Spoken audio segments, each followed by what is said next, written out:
अभी राजनीतिक दल बनाए हैं और सरकार बनाने के लिए अभी उनको राजनीतिक क्षेत्र में आके और काम करना पड़ेगा। नहीं, नीतीश कुमार को क्या डुबाएंगे और क्या उभारेंगे, इससे पहले कहाँ थे प्रशांत जी? वो तो कह रहे हैं कि अब हम अपनी सरकार बनाएंगे।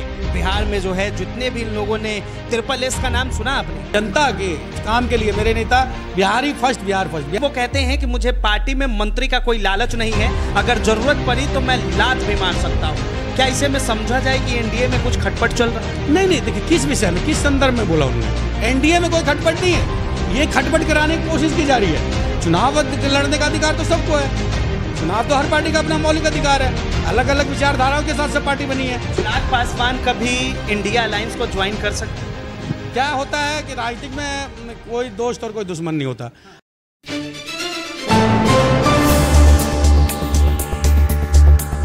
बिहार में विधानसभा के चुनाव होने हैं, ऐसे में बिहार में तमाम पार्टियां अपनी अपनी दमखम दिखा रही है।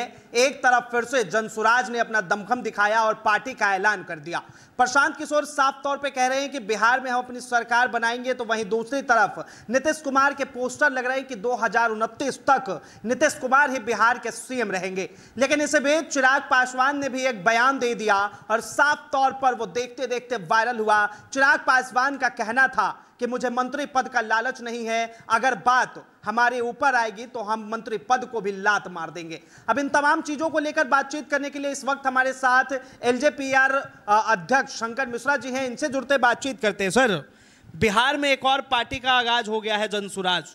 अब लगातार जो है वो कह रहे हैं हम अपनी सरकार बनाएंगे। सबसे पहले इस पे क्या कहें? नहीं, स्वागत है, प्रशांत किशोर जी को बधाई है। और देखिए, सरकार बनाना और सरकार नहीं बनाना, अभी राजनीतिक दल बनाए हैं और सरकार बनाने के लिए अभी उनको राजनीतिक क्षेत्र में आके और काम करना पड़ेगा। अभी वो प्रचार प्रसार गांव में कर रहे थे, मेहनत काफ़ी दिनों से कर रहे हैं, लेकिन एक राजनीतिक दल बना के और फिर आके सरकार में सत्ता में आना, ये राजनीतिक विषय हो जाता है और ये जनता के दरबार में चला जाता है। ये जनता पे फैसला होता है कि उन किस पार्टी को उन्होंने, किस दल को उन्होंने सरकार में लाना है। तो ये प्रशांत किशोर जी कह रहे हैं, तो पता नहीं क्या सोच के कह रहे हैं, ये तो प्रशांत किशोर जी बता सकते हैं, लेकिन उनको बधाई, पार्टी बनाए उनके लिए बहुत बहुत बधाई। लेकिन वो तो कह रहे हैं कि अब हम अपनी सरकार बनाएंगे। बिहार में जो है जितने भी इन लोगों ने SSS का नाम सुना आपने, कह रहे सर्वे, स्मार्ट मीटर और उसके साथ शराबबंदी, ये नीतीश कुमार की सरकार को डुबा देंगे।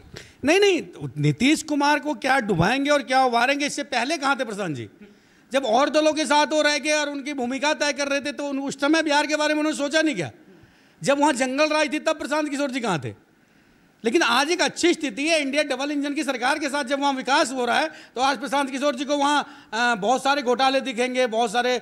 ठीक है, अगर कोई घोटाला है तो उसका सरकार जांच करवाएगी। नीतीश कुमार जी हमारे नेता हैं, मुख्यमंत्री हैं, सक्षम है। मेरे नेता चिराग पासवान जी कभी भ्रष्टाचार को कभी मान ही नहीं सकते। भ्रष्टाचार के खिलाफ हमेशा हमारी पार्टी का आवाज़ बुलंद रहता है, और दबने वाले तो किसी से है नहीं, हमारी पार्टी किसी से दबती तो है नहीं। आपने देखा है आज तक कि हमें, मेरे नेता को ना पद का लालच है ना सत्ता का लालच है।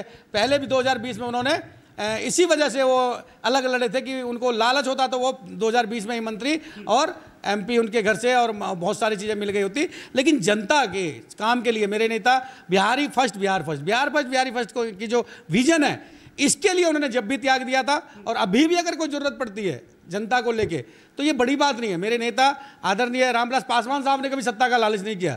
अगर जनता की जो आधिकारिक, जो मौलिक मुद्दा है, अगर उस पर कभी भी आँच आती है, तो हमारी पार्टी उसके लिए हमेशा तैयार रहती है, हमारे राष्ट्रीय अध्यक्ष हमेशा तैयार रहते हैं। जेडीयू के कई ऐसे नेता हैं जो प्रशांत किशोर को साफ तौर पर दलाल मानते हैं, एजेंट कहते हैं, आप किस तरह से देखें? नहीं, देखिए, मैं शब्द के स्तर को इतना नहीं गिराना चाहिए, किसी भी व्यक्ति पे पर्सनल अटैक नहीं करना चाहिए। राजनीतिक में प्रशांत किशोर जी अच्छे व्यक्ति हैं, वक्ता हैं, पढ़े लिखे आदमी हैं, लेकिन इस प्रकार से किसी को उस पर अटैक नहीं करना चाहिए, पर्सनल अटैक नहीं करना चाहिए।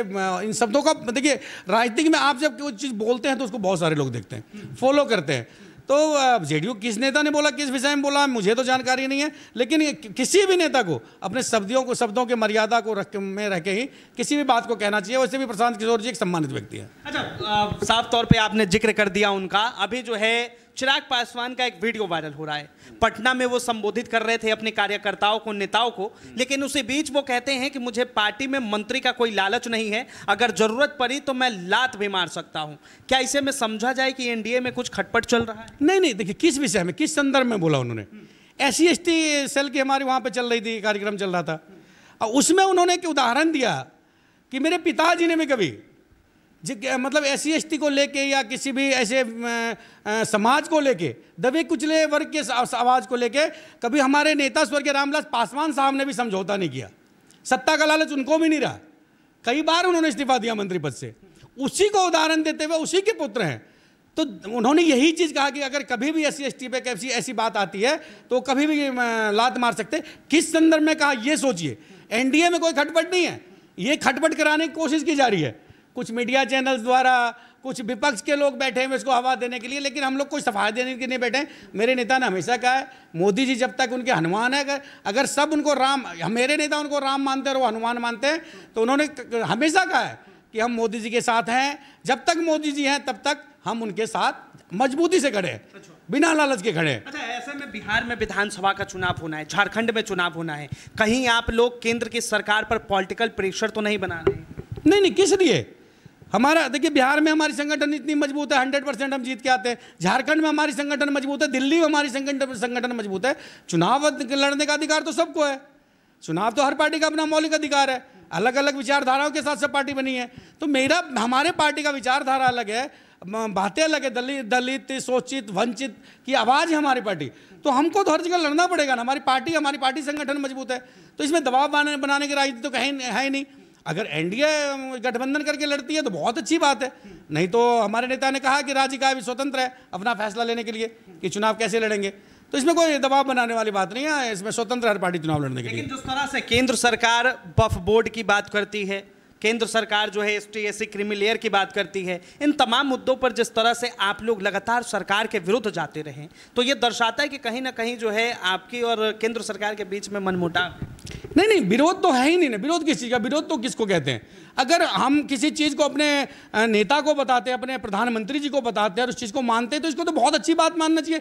जिस चीज़ से सरकार को नुकसान हो जाए, अगर हम सरकार का हिस्सा हैं तो हमारा ये भी फर्ज बनता है। मेरे नेता आदरणीय चिराग पासवान जी केंद्र में मिनिस्टर भी हैं, तो सरकार में शामिल होने के नाते, हनुमान होने के नाते, सरकार के मंत्री होने के नाते और मोदी जी के हनुमान होने के नाते उनका ये भी फर्ज है कि वो सरकार में से अगर कुछ चूक हो रही तो उन चीज़ को बताया जाए, और उन्होंने वही चीज़ काम किया। मोदी जी को उन्होंने बताया, देश के प्रधानमंत्री हैं, और उन्होंने इनको समझा इन चीज़ों को और उन्होंने इसको वापस करवा दिया। तो इसमें बगावत कहाँ है, इसमें विरोध कहाँ है, इसमें अलग होने की बात कहाँ है? ये तो कहीं से नहीं है। तो हमारे नेता ने वही काम किया जो एक राम भक्त को करना चाहिए, हनुमान को करना चाहिए, वही मेरे नेता ने किया। ठीक है, बार बार आप हनुमान बता रहे हैं, एक बात बताइए, झारखंड में चुनाव होने वाला है, ऐसे में जो है आपकी पार्टी भी दमखम दिखा रही है, क्या लग रहा है, अकेले लड़ेंगे, NDA के साथ लड़ेंगे, और कितने सीटों पर लड़ेंगे? देखिए, इसके लिए अधिकृत हमारे नेता राष्ट्रीय अध्यक्ष आदरणीय चिराग पासवान जी है। NDA से गठबंधन होगी तो भी वेलकम है, दिल्ली झारखंड हम हर जगह चुनाव लड़ेंगे। NDA से गठबंधन हो तो बहुत अच्छी बात है, नहीं होगी तो उन्होंने राज्य इकाई पे छोड़ दिया है कि जो भी राज्य इकाई फैसला केंद्रीय संसदीय बोर्ड को भेजेंगे, उस पर हमारे राष्ट्रीय अध्यक्ष जी, अभी संसदीय बोर्ड के भी अध्यक्ष है, वो विचार करके फिर वो केंद्र में जो फैसला होगा वो राज्य को बता दिया जाएगा कि अकेले लड़ना है या NDA के साथ लड़ना है। तो ये फैसला राष्ट्रीय अध्यक्ष का है, उन पे छोड़ दीजिए, और जो भी होगा वो आप लोगों को बता दिया जाएगा। इसमें क्या चिराग पासवान कभी इंडिया अलायंस को ज्वाइन कर सकते हैं?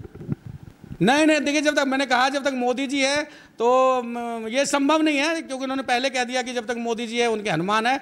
और भविष्य में देखिए क्या होता है कि राजनीतिक में कोई दोस्त और कोई दुश्मन नहीं होता, और हर पार्टी को अपनी अच्छी पार्टी बढ़ाने की एक सोच के साथ मेरे नेता, देखिए मेरे नेता के लिए कोई मायने रखता कोई पद मंत्री, क्योंकि वो बिहार फर्स्ट विजन के साथ चले हैं। उनको सोच ही नहीं है, वो सोच ही नहीं रहे मंत्री और CM के चक्कर में। उनको तो बिहार को कैसे आगे विकसित करना है, बिहार को बाढ़ से, देखिए कौन गया है आज बाढ़ में, नदी में कूद के उन्होंने लोगों की जाके वहाँ मदद करी है।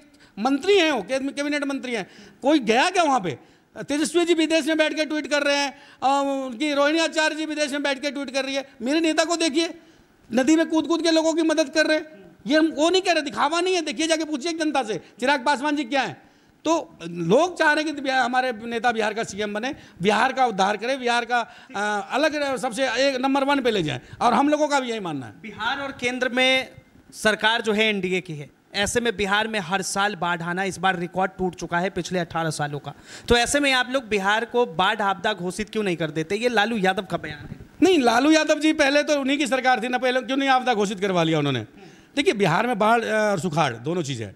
तो मेरे नेता ने कहा कि एक तरफ बाढ़ एक तरफ सुखाड़, उन्हीं पानी को जो बाढ़, देखिए इस बार इतनी कोई हताहत नहीं हुई जितना कंट्रोल किया है केंद्र ने और राज्य ने। जैसे पहले के उसमें बहुत सारे हताहत हो जाते थे, नुकसान माल जान माल का बहुत ज़्यादा नुकसान हो जाता था, क्योंकि मैं उसी क्षेत्र से आता हूँ जहाँ ये बाढ़ आई है। मैं उसी क्षेत्र में, मेरा भी जिला है अररिया जिला, तो मुझे जानकारी है इस चीज़ की कि वहाँ बहुत नुकसान होता था। लेकिन इस बार इतना जान माल का नुकसान नहीं हुआ है, हताहत नहीं हुए हैं लोग। बहुत अच्छी बात है ये कि राज्य सरकार केंद्र सरकार की मदद से बिल्कुल रोकथाम किया गया है, और ये बहुत अच्छी बात है। और आगे नीतीश कुमार जी हैं, मेरे नेता हैं, बाकी और भी लोग केंद्र से हैं, सबको मिलके और जो बाढ़ का पानी आता है उसको सुखाड़ की तरफ ले जाना चाहिए, ऐसा व्यवस्था करके, ताकि ना बाढ़ आए ना सुखाड़ हो। इन्हीं चीज़ों के लिए मेरे नेता बिहार फर्स्ट और बिहार फर्स्ट विजन को लागू करना चाहते हैं। अब एक आखिरी सवाल आपसे लेता हूं, जातीय जनगणना का भी जिस तरह से केंद्र सरकार ने बात किया, तो आपने उन लोगों का भी जो है साफ तौर पे आप लोगों ने विरोध किया। अब उसके बाद आप कहते हैं कि हम मोदी के हनुमान हैं, चिराग पासवान खुद कहते हैं, तो ये हनुमान संकट से निकालने की बजाय उन्हें संकट में तो कहीं नहीं डाला। नहीं, जातीय जनगणना के लिए देखिए करवाए, हमने तो यही कहा था कि आज तक क्यों नहीं करवाए। आज अभी 10 साल मोदी जी है या 10 साल और सरकारें रही होंगी, लेकिन जब से देश आज़ाद हुई है तब से तो कांग्रेस की सरकार थी। तो राहुल गांधी जी को ये बताना चाहिए कि आज तक उन्होंने जातीय जनगणना क्यों नहीं करवाया, और अगर करवाया है तो बताए 2011 में शायद हुई थी, तो उसका उन्होंने जारी नहीं किया। करवाएं जातीय जनगणना, हम लोगों को इसके मेरा नेता हमेशा पक्षधर है, लेकिन जो ईमान है वो ठीक होना चाहिए, नीयत ठीक के साथ, राजनीति नहीं करना चाहिए। उस जाति जनगणना पे राजनीतिक नहीं करना चाहिए, उस पर नीयत ठीक होना चाहिए। नीयत ठीक के साथ कोई काम करता है वो वेलकम है। और मेरे नेता, फिर से मैं कह दूं, मोदी जी के हनुमान थे, मोदी जी का हनुमान है और मोदी जी का हनुमान रहेंगे।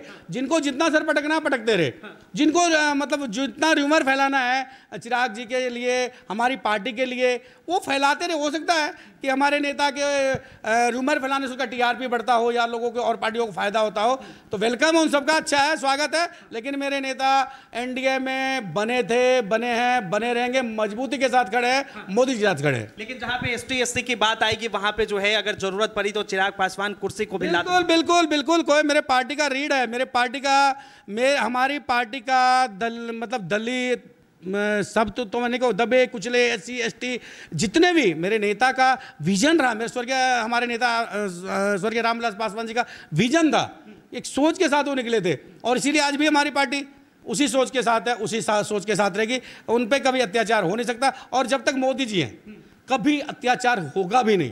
क्योंकि आज तक बताइए आरक्षण खत्म कर देंगे, तो बहुत सारे र्यूमर फैलाएं, अरे मोदी जी आएंगे तो आरक्षण खत्म कर देंगे, मोदी जी आएंगे संविधान खत्म कर देंगे। क्या खत्म कर दिया बता दीजिए मोदी जी ने। तो बोलना, देखिए, बता देना, कह देना और उसे करना, मोदी जी जितना सोच और जितना विजन लेके आने के लिए अभी 10 मैं कह रहा हूँ 100 साल इंडिया गठबंधन वाले को घूमना पड़ेगा, और ये लोग ऐसे घूमते रहेंगे। और जब तक मोदी जी है ना किसी चीज़ पे खतरा है, और सबसे बड़ी बात, जब तक मेरे नेता आदरणीय चिराग पासवान जी है किसी चीज़ को खतरा नहीं है। चलिए, बहुत बहुत धन्यवाद तमाम जानकारी के लिए। तो साफ तौर पर आपने यहां पर दिल्ली प्रदेश अध्यक्ष शंकर मिश्रा को सुना, जिस तरह से चिराग पासवान ने बयान दिया था कि वो जरूरत आने पर कुर्सी को भी लात मार सकते हैं, कैबिनेट से भी बाहर निकल सकते हैं, तो उन्होंने अपने पिता की एक बार की कहानी बताई थी। बहरहाल इस चीज को लेकर आप क्या सोचते हैं, अपनी प्रतिक्रिया जरूर दें। फिलहाल के लिए इतना ही। कैमरा जर्नलिस्ट शानू कुमार के साथ मैं विनायक कुमार, राष्ट्रीय सागर, नई दिल्ली।